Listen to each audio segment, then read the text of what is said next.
Startup Podcast PH is co-produced by Sprout Solutions, Aperon, Tuala, Simph, Secuna, Maroon Studios, and Aim High. Check out our partners in the description. Welcome sa Startup Podcast PH, where we interview Filipino startups to know about their stories and innovations. Andito tayo ngayon sa Coastline 5023 DOST-UPV Fisheries TBI in Mayag-Ao, Iloilo to interview its startup incubators. We have Axiom, empowering aquaculture, simplifying success. And we have its founders, John Kyle Hunsay and Adrian Adonis. Hello, kamusta? Hi po, Kamusta kayo? everyone. I have a question for you. Go, sige, go. How do you like Mayag-Ao so far? How I like Mayag-Ao? So, yeah, first Iloilo. First time ko sa Iloilo this time. And then, more than 1 week na ako here. I love Iloilo. And then, na-surprise ako dito sa Mayag-Ao. Very fresh, actually. Like, right now, nakatabi tayo ng Dalampasigan. Very, I mean, Iloilo is very beautiful. No? Parang ano ngayon, urban and traditional din, ano. Pero ito pa yung parang very serene and fresh part ng Iloilo province. And dadaanan ko kanina yung Mayag-Ao Church. So, nasa minibus ako papunta dito. And naglakad-lakad ako onte. And dun sa mga na-interview ko kanina ng mga startup founders, may kind of unique culture dito. And let's see kung lilitaw din yan sa ating usapan. But ako naman magtatanong. So, Of course. Axiom. So, sige. Do the introduction, please. Ano nga ba ang Axiom?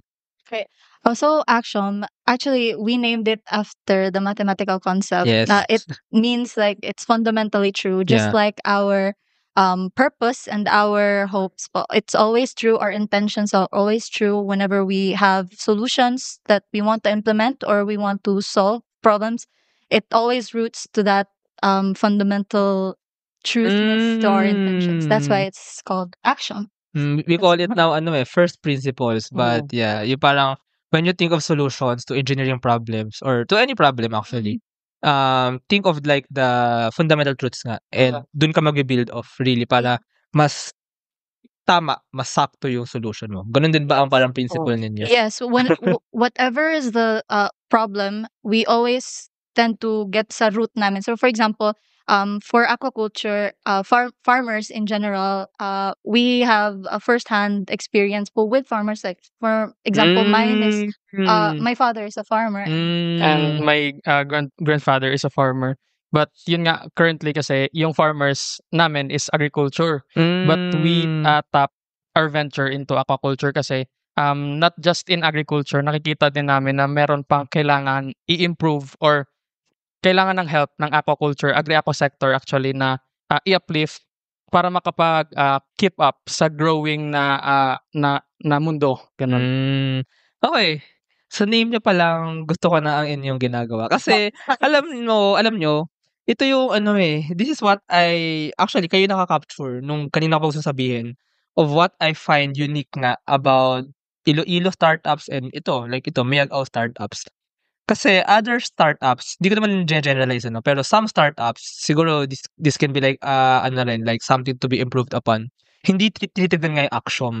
They, some startups instantly offer a solution because yun yung kaya nilang gawin without looking at the fundamental truths, without looking at the fundamental needs of the customers, of the potential users. Pero I think, in sa inyo din, kung tinanong ko kayo kung anong Axiom, hindi kayo nagsabi ng technology, hindi kayo nagsabi ng product. Ang sinabi nyo is yung principle of how you solve problems.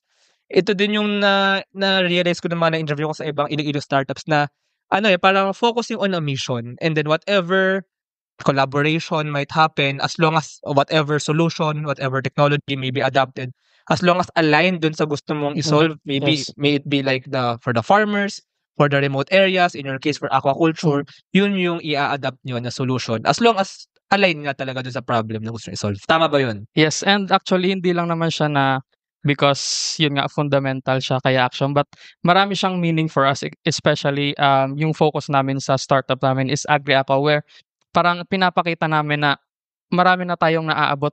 Why not bumalik tayo sa pinakasimula natin kung saan tayo nag-root. Yeah, yun. So, from Axiom being the fundamental, bumalik din kami sa root natin, which is the agri-aco sector that helps us thrive, especially sa Philippines ngayon na malaking cost driver talaga yung agri-aco sector sa GDP natin. Alam mo, yun yung pinagit ko kanina sa previous interview na ano, ang mga startups kasi ngayon, very tech Very tech, di ba? Very mga fintech, mga Web3. Pero, ang Philippines, malaking part nga sa GDP ang agri-aqua. And, that means, napakalaki ng opportunities na pwedeng matap. Very, yes. Napakalaki ng, well, some kasi they just think of it na parang napakalaki impact ang pwedeng magawa. Pero on the business end, napakalaking opportunities din ang pwedeng ma-open, right? Actually. And, actually, nagsimula kami na agriculture talaga. And yung Aquasim, yung product namin ngayon, nag-start siya dun sa agriculture, sana yung aim namin na sector. But upon interview interact namin sa target customers and sa sector talaga, nakita din namin na mas makaka-help kami currently sa aquaculture kasi sabi nga nila, mas marami pang kailangan yung aquaculture ngayon para yun mag-thrive and mag-improve sa industry. And to add to that, Philippines has more than 7,000 islands. So let's maximize everything, right? Yun nga bago ko tanungin ko ano yung ginagawa niyo mismo, kung ano yung product I also just want to highlight that na nagiging kasi minsan romanticization na kaya daw natin tinutulungan ng ating mga farmers and fishermen. Mali nga yun parang na-romanticize lang siya, parang yung point dun sa movie na ang babae sa septic tank, if you know that. Parang na-dramatize and hindi talaga na-solve yung problems. Yes. When in fact, maybe it's like the business approach that may really help them. And let's accept the truth. Business, technology, innovation, business at talaga makakatulong sa ating mga fishermen. And yung fishermen and fisher folks and agriculture farmers nga naman kasi, hindi lang naman sila farmers, they're also businessmen, entrepreneurs. Exactly. Kaya alam din nila kung paano mag-improve. Once may mag-tap lang sila sa kanila to help and maximize kung anong meron sila. Actually, ayun, tama yun, but I don't want to look at it that they need help. They don't need help. They are businessmen. We need to help them, but we don't need to help them. We need to help their businesses. Parang ganun. Yes. So, they're actually entrepreneurs din. And maybe parang i-enable, i-empower lang natin yung mga kanila pang magagawa. But, ayun. But sige, puntahan na natin yung inyong product. Or maybe dun muna sa parang challenge ng mga fishermen na inyong natagpuan when you do the interview. So, ano ba talaga yung parang problem or yung in a startup term, yung gap that you're solving kay Axiom and yung sa inyong product na nalaman nyo with them. So, ano ba yung problem? So, yun nga, from nag-start kami, yung problem na first na na-identify namin is yung kawalan ng interest sa new generation, especially sa aquaculture and agriculture. We actually nag-survey kami sa mga batch namin, not just UP, outside sa other schools din na reachable for us. So, parang out of 30, 2 lang yung may interest sa aquaculture. Nasa UP Visayas na kayo na hindi lang siya limited sa UP Visayas yung na-reach namin. So, out of 30, parang 2 lang yung may interest sa aquaculture and na-rank pa namin sila from 1 to 5. Parang yung aquaculture na profession is 4 to 5 pa sa ranking nila. So, when we ask, mga science, engineer, doctor, ganyan. And then when we asked kung bakit, kasi yun daw, hindi nila nakikita yung value ng aquaculture. Kasi, yun nga, parang na-instill na sa mind natin na mas better yung mga ganitong career path. But then, nag-market research kami, nag-validate kami, we see na hindi lang ganon. Kasi marami pa talagang kailangan yung aquaculture, especially sa pag-handle ng fish, paano nila ma-manage yung farm nila. And sa bigger problem naman na nakikita namin, we started with projection from Food and Agriculture Organization. So, based sa kanilang data, they projected that the Philippines will be hungry in 2030. So fish hungry. So by then, sabi nila, we will need 500,000 to 1.2 million tons of fish. Kasi pataas na pataas yung population natin. Yes. So kailangan natin mag-keep up. But currently, yung aquaculture production growth natin nasa Mm. 0.7%, which is maliit.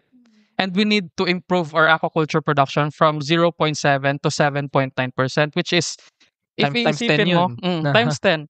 But if iisipin mo, dapat easy lang siya ma-achieve, di ba? Kasi archipelago tayo, may connection tayo sa bodies of water. So easy dapat sa atin mag-improve ng production. But when we go down sa grassroots, doon namin nalaman na currently yung thriving na economy ng aquaculture, yung main driver ng GDP natin sa Philippines, ngayon na-view na lang ng mga farmers, aquapreneurs na gamble na siya. Kasi malaki yung risk, based sa data namin, from thousands to millions of pesos yung ini-invest nila, and uncertain sila na may babalik, nag-gamble lang sila, ganun. So, doon namin nakita saan natin ipoposition yung self natin. And then we talk to them kung ano yung mga pain points nila. And then we realize na mismanaged resources, poor financial planning, and unpredictable climate change talaga. Okay. Actually, first of all, nawirduhan nga ako na pag-isipin mo, kung playing the devil's advocate, kung i-monopolize mo ang food, ang agri-aqua, ikaw ang hari ng buong mundo, di ba? Yun yung kinakain natin eh. Yes. Pero bakit mahirap ang mga magsasaka natin at mga mangingisda? Yes. So, there's something very weird there. I think it's in the malaking usapan to, no? Maybe may kinalaman to sa decisions ng mga large institutions, ganyan. And when we consulted professionals, yun din yung sabi nila na hindi ganon ka-easy i-address lahat ng problems sa aquaculture. We have to start from the very basic, and then doon na tayo ripple kung sa malaking problem na. Okay, so yung mention mo na tatlo, basically yung dalawa parang para siyang lack of business acumen ng mga fishermen, no? And yung third parang ano nga yung third? Climate change. Well, that's kind of difficult to address, Yes. Pero sige, doon mo tayo sa parang maybe lack of business acumen. Ano tingin niyo dun? Totoo ba yun, first of all? And second, ano yung parang pwedeng gawin doon? Parang, kasi, first of all, fisheries is a business, diba? Investment sa fish, of course. Sa breeding, di ako ganun ka-familiar, pero I guess parang may fertilizer din dyan, para mga feeds, diba? And then, pwede rin may panglinis ng water, yung mga nutrients, etc., diba? And then, they breed the fishes for a certain number of time. And then, may unpredictability pa rin sa mga pwedeng mangyari dun. And then, they sell that. So, yun yung parang business dun. Pero I guess, yung parang kulang nila is yung parang planning, mga ganyan, mga siguro yung parang accounting din o financial analysis, parang ganun. Yes. So, can you explain more what do you think really is lacking doon? Well, based po kasi sa interviews namin, first of all, since aquaculture is a very big business, people see it as a business talaga. So, people, even unqualified people, venture there kasi malaki pera eh. Like, and then, they find out na hindi lang pala perahan to. It needs experience. So, that's one of their pain points. They lack the technical knowledge. They just go because they have the money and they think that it's a good thing. And the other one is, the financial planning nga. So, minsan kasi unpredictable nga din yung market ng aquaculture, bumababa, tumataas. So, it has an effect on the people that takes inputs and outputs from that. Kasi minsan lumalaki yung inputs, then yung outputs nila is very maliit. Kasi doon na nag-intersect lahat ng factors na sinabi ni Kyle kanina na the resources are not really managed financial wise, hindi din sila na ma-manage. So, nagkukumpul yun sila sa process mo. So, yung input mo malaki, output mo maliit. At saka nangyayari kasi dyan, hindi nila nakakompute kasi ang thought lang naman nila, ito lang hanap, well, in today's case, ito lang hanap buhay ko eh. So, I have no other choice but to breed. Same with the farmers. Wala akong ibang hanap buhay. Ito lang ang magagawa ko to earn eh. I will plant, ganyan. And then, since yun lang ang magagawa nila, nababarat pa sila on the market and on the... So, wala rin silang power sa mga So, wala silang control. At saka, hindi nila nasiset na maayos yung baka nga hindi nila nakakompute if break even man lang sila or magkano yung profits nila ganyan, 'di ba? Tsaka seasonal to eh, ang fish, yung breeding ng fish eh. So Hindi Per na cycle. nako-compute na good for the year, 'di ba? Mm, Good for yes. maybe months lang. And from what we have learned, parang there are other opportunities like ibang commodities or ibang fish na pwede nilang i-culture na mag-maximize sa production or sa return sa kanila. But when we asked why they don't venture sa ibang commodities, kasi hindi nila alam kung paano i-culture. So, when we talk of the demand, 'di ba paiba-iba yung demand sa ibang fish. But although mataas yung demand sa ibang fish, nakikita nila, alam nila mataas yung demand, hindi nila alam kung paano sila mag-transition into that commodity. So mag-stuck lang sila sa kung ano lang yung alam nila. Okay, gets. Sa amin different din pala sa agri, no? Kasi sa pagtatanim naman, mas madali ka maglipat-lipat. Kung ano yung actually sikat, yun yung lilipatan mo. Kaya Yes. nangyayari, kaya kamatis yung sikat. Soil lang. Dadami ang magtatanim ng kamatis naman. Dito naman, mahirap mag-shift kasi Yes. different fish species, different culture, different Requires different factors and to grow. no tubig. And yun nga yung sabi nung isang nakausap namin na sa agriculture daw, makikita pa nila yung fruit, yung tubo. But sa aquaculture kasi, nasa ilalim ng tubig. So, hindi nila makikita accurately. Ay, ganun ba yun? Oo, hindi nila makikita accurately. Although meron silang processes, but manual siya.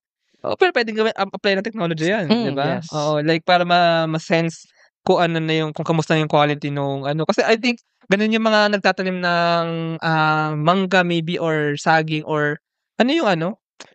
Basta mga prutas. Ano yun pwede mo tignan mangga actually, di ba? Pwede mo tignan kung hinog na, kung tama na yung size, kung tama na yung ano. Tapos may part pa nga doon na pag enough na yung size niya or enough na yung ripeness niya, I'm not that sure. Babalatan mo, cover mo na siya, di ba? Para mga ganun. So, wala nga yun sa fishes kasi nasa ilalim sila ng tubig. Yes. Pero sige, linawin muna natin itong mga aquaculture, by this ba we mean yung mga tilapyaan, yung mga bangusan basically. Tsaka may uso ngayon yung crayfish. Yun ba yung mga yun? Ito ba yun? Yes. Actually, marami kasing part ng aquaculture. We have yung inland na aquaculture and then yung marine, yung fish pens. So, currently, yung focus namin is the inland muna before kami mag-venture sa marine. By inland, do you mean mga ponds ba to? Mga ponds na nandito. So, like land and then may body of water sa loob. Yes. System, Mm. Kasi close yun na water. Yeah. Pag marine, as in nasa dagat. Nasa dagat siya. Has a lot of factors to consider. For example, wavelength. So that's gonna be a scientific conversation. Dami ko natututunan dito By dagat, we mean pero close pa rin yun na area nila, ganun. Yung sa marine. Yung sa marine, oo. Parang net lang siya. Okay, kasi yung tubig na ginagamit nila from dagat din. Pero yun nga, actually, narinig ko ngayon sa mga TikTok yung crayfish Legit siya ngayon, yung parang yung ang daming crayfish. nagsasabi na na yun yung pwedeng pagkakitaan ngayon na bago. So actually, somehow, pauso somehow ang aquaculture. With the help of trend din siya ngayon na possible negosyo siya na pagkakitaan. Alam ko narinig talaga yung crayfish. Taka-taka ako ano yun Pero actually ngayon, pagpunta din sa Mayagaw, buti na punta din sa Mayagaw, mas naliliwanagan na ako na yun pala yung fisheries and yun pala yung aquaculture na. But actually, but by aquaculture, we mean ba yung parang process of of really controlling the water para mas maging healthy, optimal for breeding, more productive basically, and more benta in the business sense. Now, sige, so nalatag na natin yung aquaculture and yung problem. Ano ngayon yung solution? What are you doing as a startup to remedy that, to address that issue? So with all those problem na encounter or nalaman namin during our market research, we presented Aquasim, an all-in-one software as service platform that aims to restore the lost confidence in aquaculture. So by saying restore the lost confidence, we offer various features. So may may process kaming sinunod para sa feature na yon to address those problems. So first is we evaluate using market analysis. Dun si Maria. Bale, yung ginawa kasi namin sa features namin, pinangalanan namin sila na tao. Okay. Para at Maria. least easy for our users to remember. Yeah. Every name has the representation of the feature. So Maria is the market insight analyzer, right? Galing. So we start with Maria and then we evaluate through proximity sa nearby ponds. Makikita niya kung yung competition, yung production ng nearby ponds. Sige, teka, ang tanong ko muna dyan, yun pala.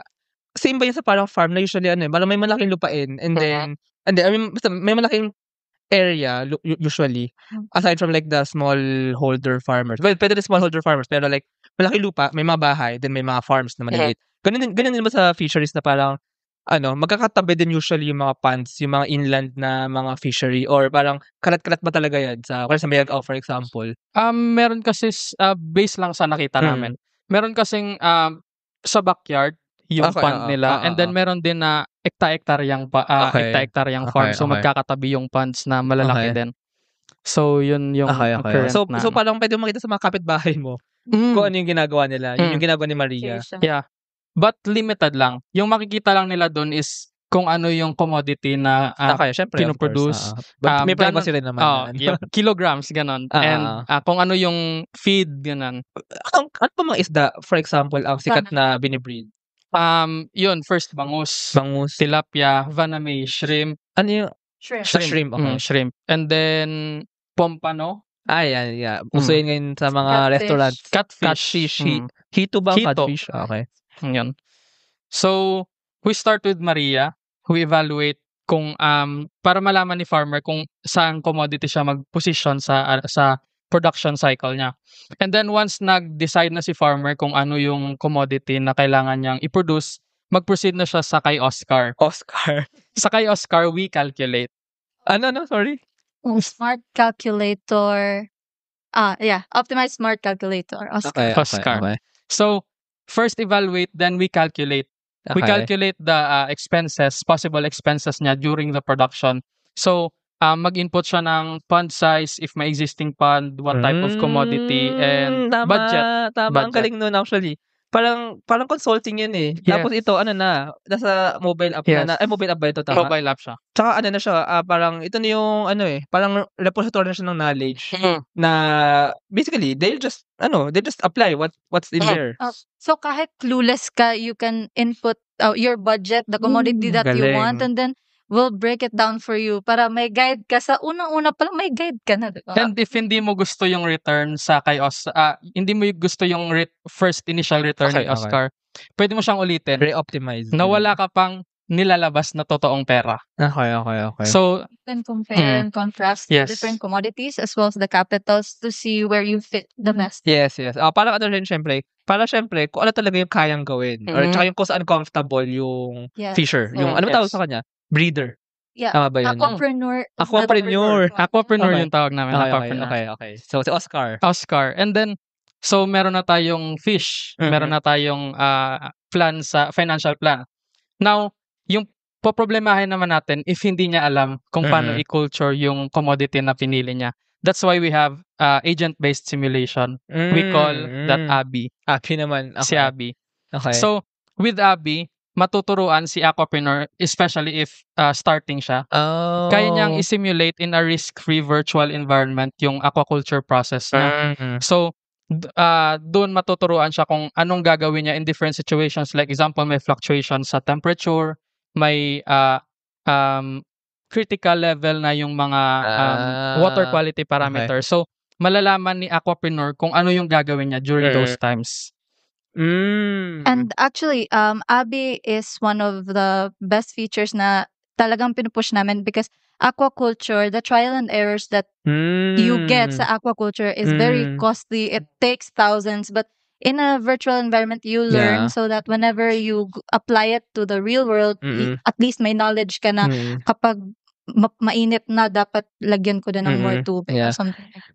Yeah, tsaka parang ito nga yung magle-lessen no unpredictability sa mga kasi simulations, di ba? By simulations, mapipili mo yung best path or best trajectory kumbaga for you. Yeah. So, nagagawa mo yung decision mo. Natatry mo yung decision-making skills mo in aquaculture sa virtual environment lang without hindi ka nababasa, hindi ka naglalabas ng pera, but you learn how to do it in real life.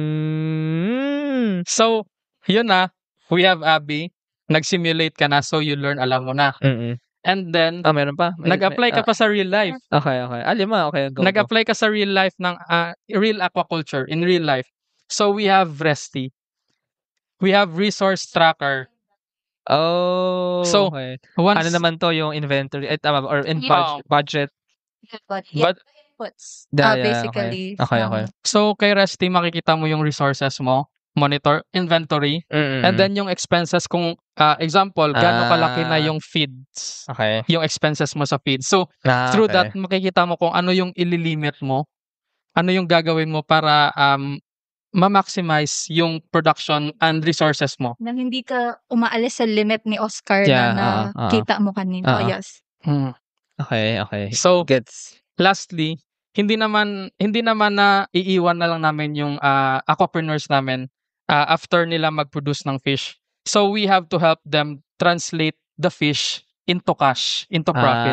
That's why we have Echo, the e-commerce platform. We have makikita nila yung buyers, selling na. Okay. buyers demand, and they can negotiate kung anong mangyayari sa produce ni aquapreneur. Okay. So yun yung five processes na para ma-ensure namin na guided talaga yung aquapreneurs. We start with evaluate, calculate, simulate, regulate, and associate. Wow, puro 8 But yeah, actually amazing. I'm amazed. Perfect. Uno. I mean perfect. Di, alam mo bakit? Alam mo ano yung iniisip ko habang sinasabi niyo ito mga to? Ano to parang in a startup, di ba may mga CEO, CFO, may COO na mga tao. Actually, yung mga sinabi nyo, yun yung mga yun Sila Resty, Yes. sila Oscar. Yes. Sino yung una, sorry? Si Maria. Si Maria. Siya yung, that's on like the marketing. Hindi. Well, parang ganun, marketing. Sa market, research. Market magko-connect, research yun So, let's say CMO. Sino yung next, sorry? Si Oscar. Sa financial planning. CFO. Chief Finance Officer. Sino yung next? Si Abby, Simulate. Operation. Actually, more of research yun Parang optimization, actually, operations, actually. COO, actually.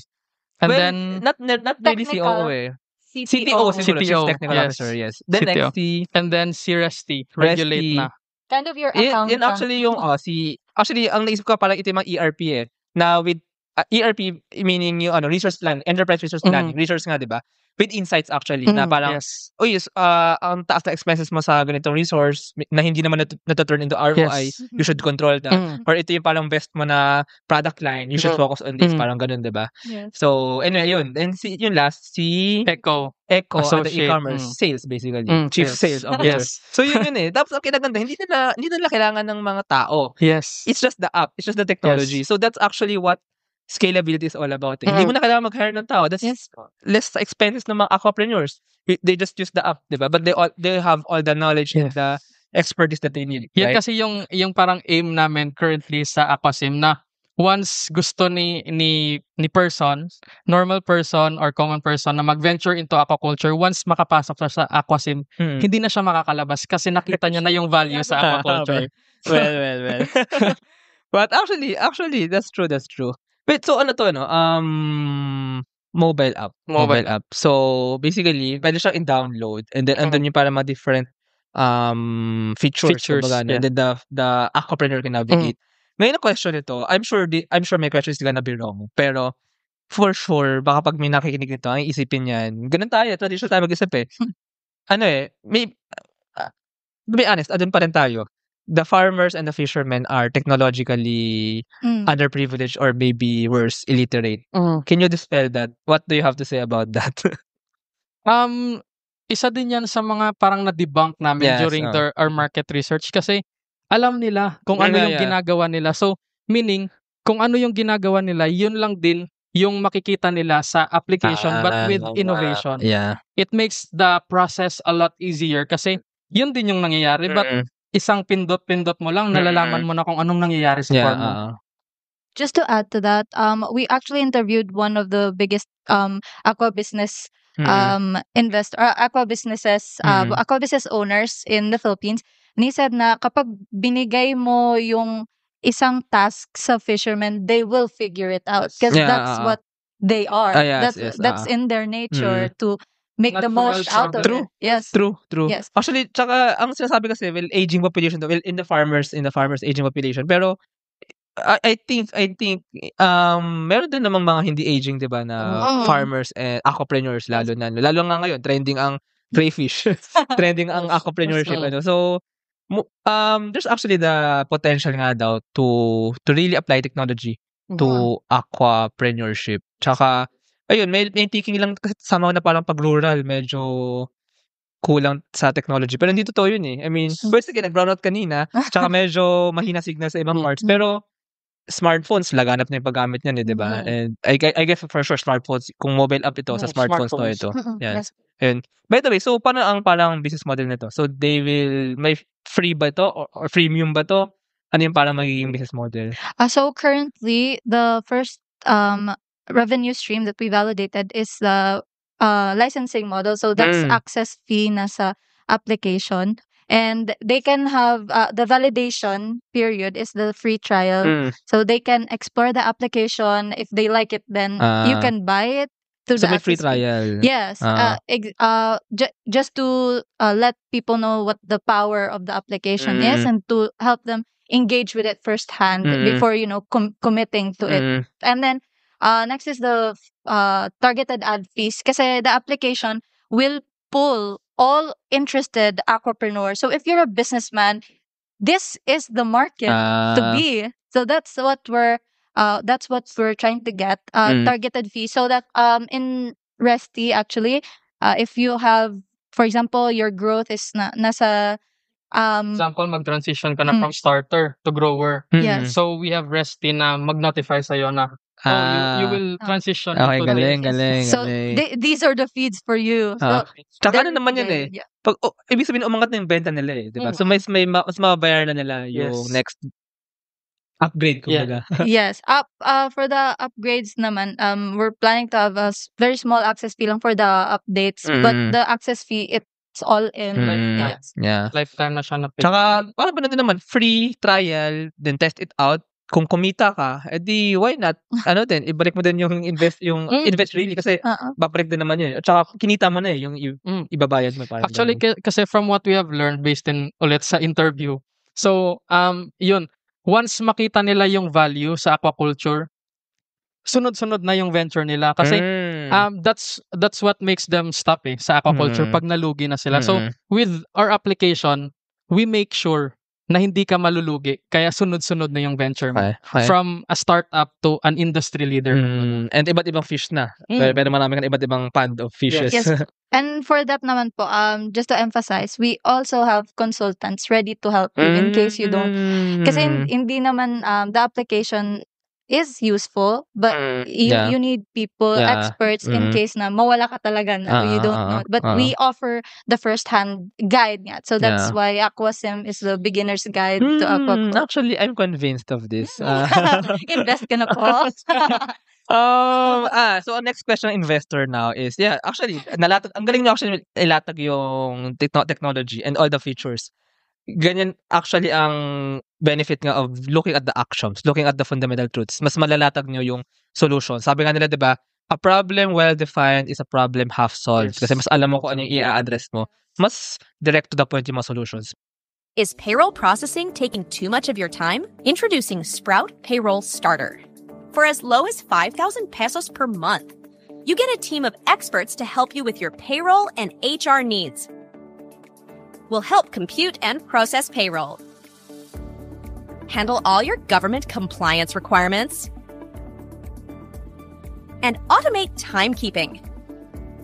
Leave the payroll to us so you can focus on growing your business. Enjoy peace of mind with Sprout Payroll Starter.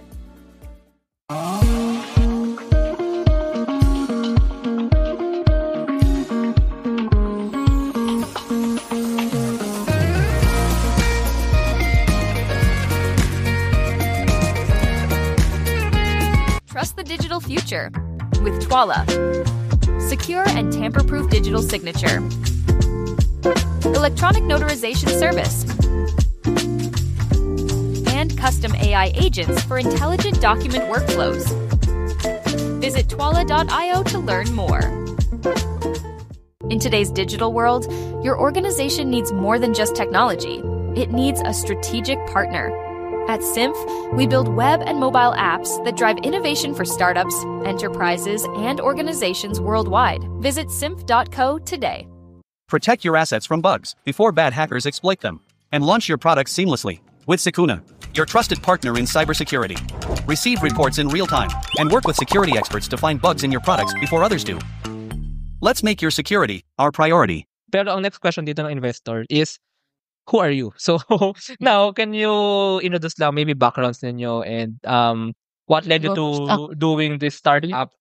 So, what led you to doing this startup? And ano yung motivation ninyo to do this? And ang tanong din usually ng mga investors is ano yung parang unfair advantage ninyo? Bakit kayo?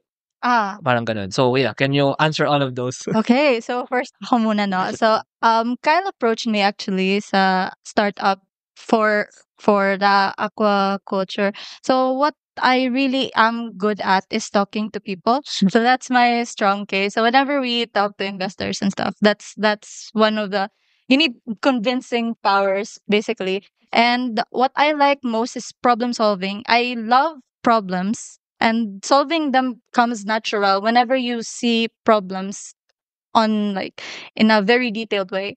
So if you fall in love kasi sa problem mo, the solutions will come like naturally. So it's kind of an ADHD thing. I think I'm not diagnosed. I'm so sorry. This is disclaimer. Sorry po. So yun.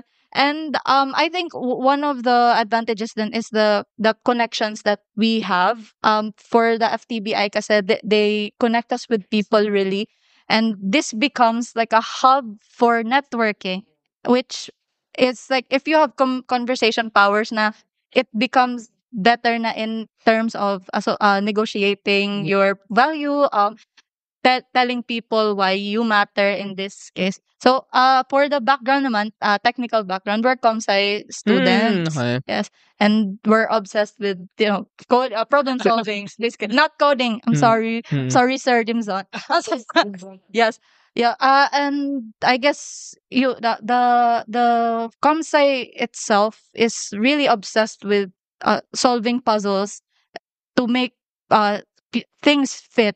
So I think that's one of the motivations naman namin na, and one of the characteristics na need mo in a venture. That's why it's kind of an advantage to be a ComSci. ComSci na kayo. Charot. Okay. So to start, yun nga, ang team namin, we are composed of computer science students. So currently we are 7 sa team of computer science, but we are looking to add more sa team na nasa aquaculture naman. We're under discussions na sa aquaculture prospects namin to include sa aming team. So I am one of the founders, and sa skills yun, computer science kami, but sa ano naman sa personal, I am talaga opportunity seeker. So once may makikita akong opportunity, ginagrab ko siya, but hindi kami as a team naman, hindi kami nagde-decide agad-agad.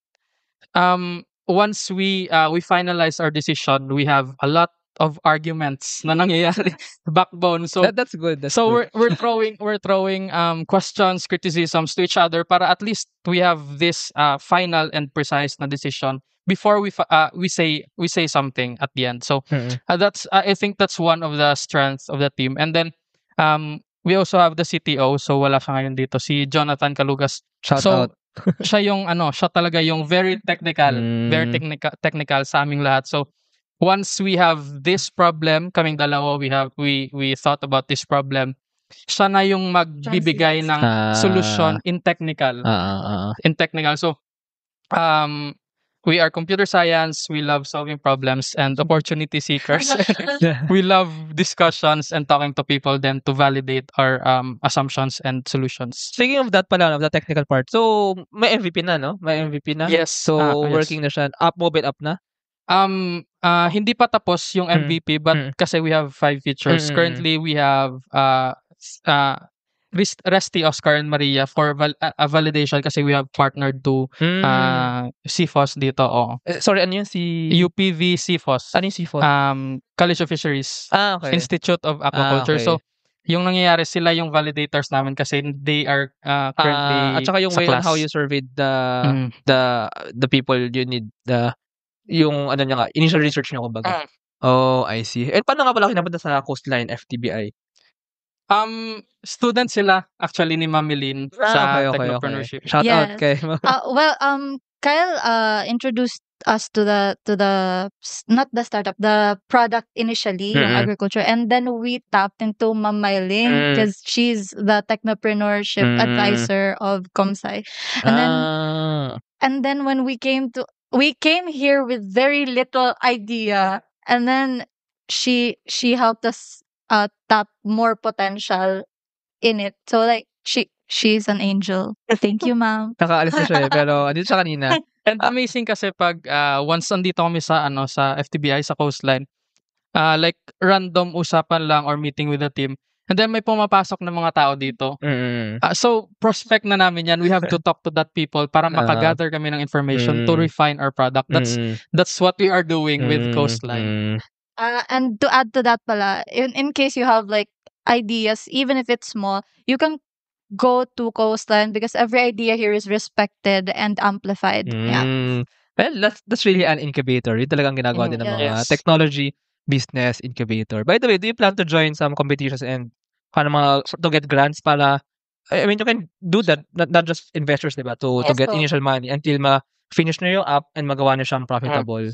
So, we were rejected many times as startup. So, doon kami nakaka-learn to paano i-improve yung product and paano namin siya i-offer sa people, validate and everything.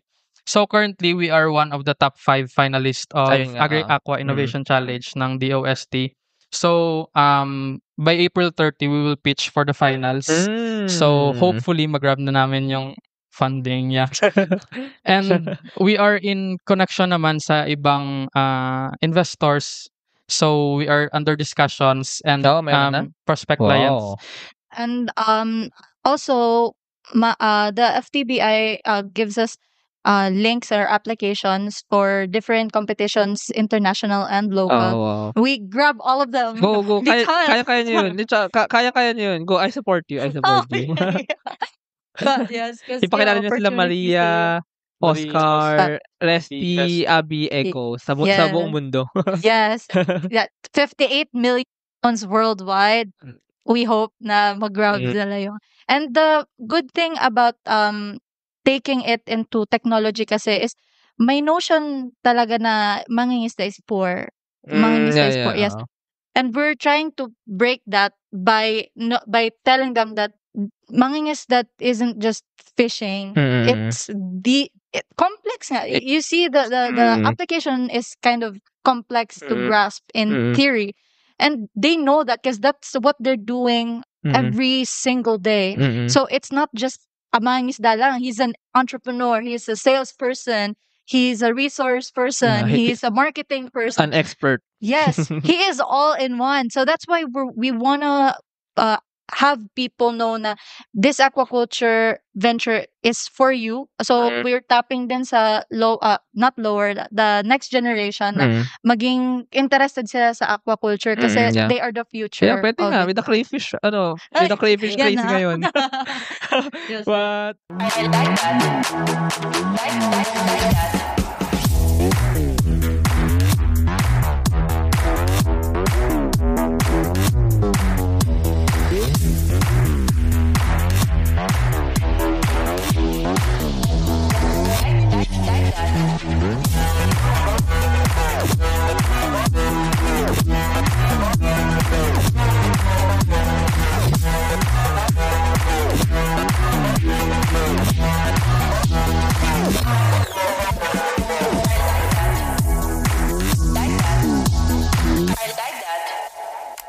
Introducing Aim High. Smarter construction management starts here.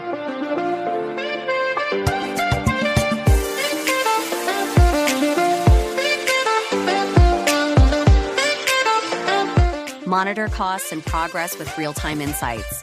Plan ahead and adapt with streamlined scheduling tools. Make data-driven decisions to avoid costly delays. Increase efficiency and profit with Aim High. Sige, last question na.